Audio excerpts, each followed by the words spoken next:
민주노총 조합원들이 조금 전부터 서울 도심에 모여 현 정권을 규탄하는 대규모 집회에 나섰습니다. 경찰은 불법 행위가 벌어질 경우 캡사이신을 사용해서라도 강경하게 대응하겠다는 입장이라 팽팽한 긴장감이 감돌고 있습니다. 현장에 나가 있는 취재기자 연결해 자세한 상황 알아보겠습니다. 권준수 기자.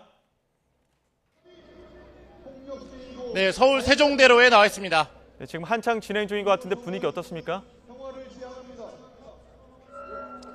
네, 민주노총 총력투쟁대회가 조금 전부터 진행되고 있는데요.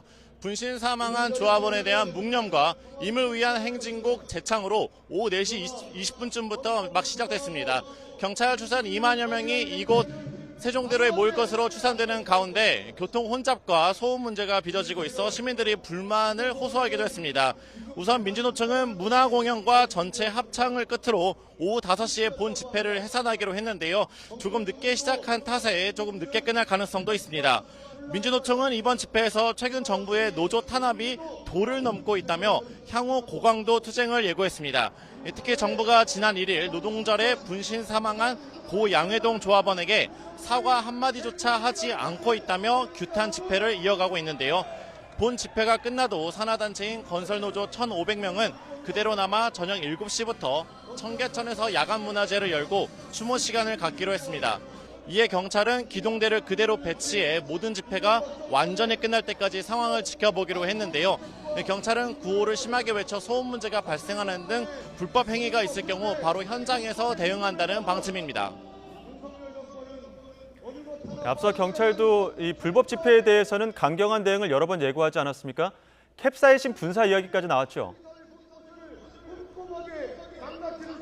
그렇습니다. 경찰은 민주노총 집회에서 불법 행위가 있을 경우에 최루제인 캡사이신 분사기를 활용해 강제 해산을 내릴 수도 있다, 이렇게 입장을 밝혔습니다.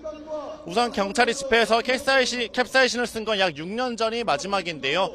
문재인 정부가 출범한 뒤엔 사용한 적 없는 캡사이신을 다시 도입할 수 있다고 예고했습니다. 경찰은 이달 중순 민주노총 건설노조가 서울 도심에서 1박 2일 동안 노숙 집회를 진행한 뒤 시민 불편을 막기 위한 엄정 대응에 나서겠다고 밝힌 바 있습니다. 대통령실과 여당도 연일 불법 집회에 엄정히 대처하라고 주문하며 힘을 싣고 있는데요. 지난 25일 밤엔 대법원 앞에서 금속노조의 야간문화제도 강제 해산시켰습니다.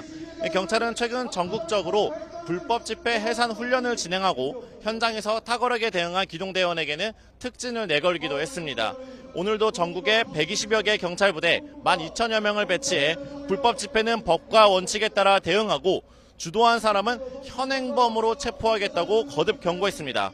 민주노총은 헌법에 명시된 집회와 시위의 자유를 보장해달라며 경찰에 촉구하고 있는데 이 양측 간의 갈등이 물리적 충돌로 빚어지지는 않을지 쭉 지켜봐야 하겠습니다. 지금까지 서울 세종대로에서 YTN 권준수입니다.